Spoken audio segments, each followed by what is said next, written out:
नमस्ते। कहानियाँ दिल की में आपका एक बार फिर से स्वागत है।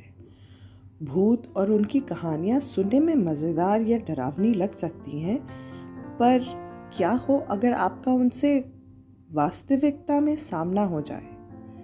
चलिए पता करते हैं हमारी आज की कहानी से। फुसफुसाती परछाइयाँ। नवगढ़ के सुंदर गांव में, जो घने जंगलों और प्राचीन खंडरों से घिरा हुआ था, एक पुरानी हवेली थी जिसे ठाकुर हवेली कहा जाता था। सूर्यास्त के बाद कोई भी उसके पास जाने की हिम्मत नहीं करता था, क्योंकि कहा जाता था कि उसकी दीवारों से फुसफुसाहट सुनाई देती है और चांदनी रात में परछाइयाँ नाचती हैं।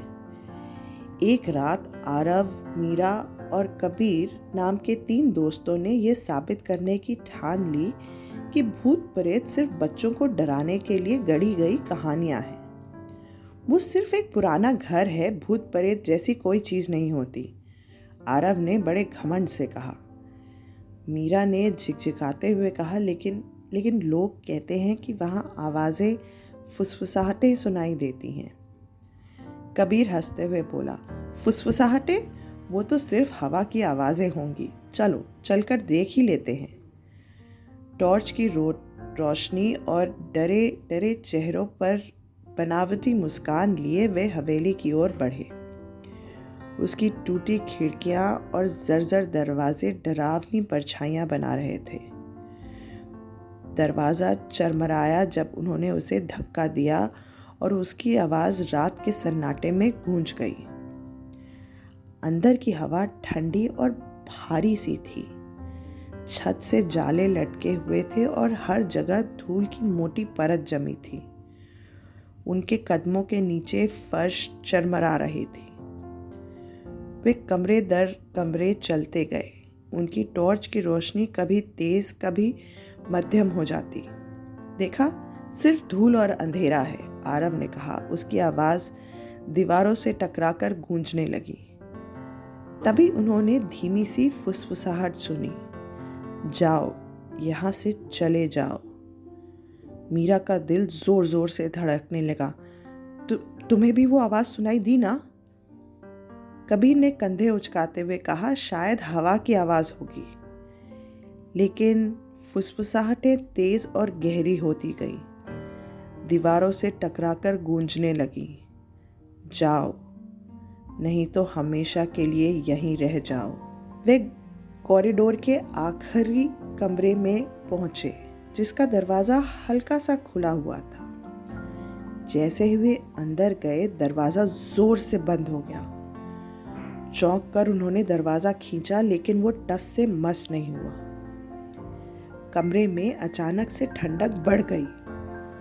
उनकी सांसें धुएं की तरह दिखाई देने लगी। परछाइयां दीवारों पर लहराने लगी, जैसे वो जिंदा हों। आरव की टॉर्च टिमटिमाई और बंद हो गई। ये अब मजाक नहीं है, उसने घबराते हुए चिल्लाया। फिर उन्होंने कोने में एक आकृति देखी, परछाइयों से ढकी। उसकी आंखें हल्की सी चमक रही थीं। वह धीरे से फुसफुसाई, रुक जाओ, मेरे साथ हमेशा के लिए। घबराहट में वह दरवाजे पर घूंसे मारने लगे, चिल्लाने लगे। परछाइयाँ और करीब आ गईं, फुसफुसाहटें चीख में बदल गईं। रुको, हमेशा के लिए रुको। मीरा रोते हुए प्रार्थना करने लगी, कृपया हमें जाने दो। अचानक दरवाज़ा जोर से खुला और वो गिरते पड़ते बाहर निकले। उन्होंने हवेली से भागते हुए फुसफुसाहटों को अपने पीछे गूंजते सुना। वे हाँफते हुए की ओर दौड़े और रुकने की हिम्मत नहीं की। सांसें उखड़ी हुई और तेजी से धड़कता हुआ उन्होंने हवेली की ओर मुड़कर देखा। खिड़की में वही आकृति खड़ी थी। उसकी फुसफुसाहट हवा में तैर रही थी, फिर आओ, हमेशा के लिए। उस दिन के बाद नवगढ़ में से कोई भी ठाकुर हवेली के पास नहीं गया, क्योंकि फुसफुसाहटें अब भी गूंजती थीं, आत्माओं को बुलाते हुए, जो चांदनी रात में परछाइयों के साथ नाचेंगी।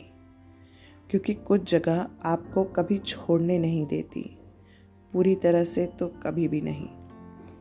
आशा है आपको हमारी आज की कहानी पसंद आई होगी। कमेंट्स में ज़रूर बताइएगा ये आपको कैसी लगी। धन्यवाद।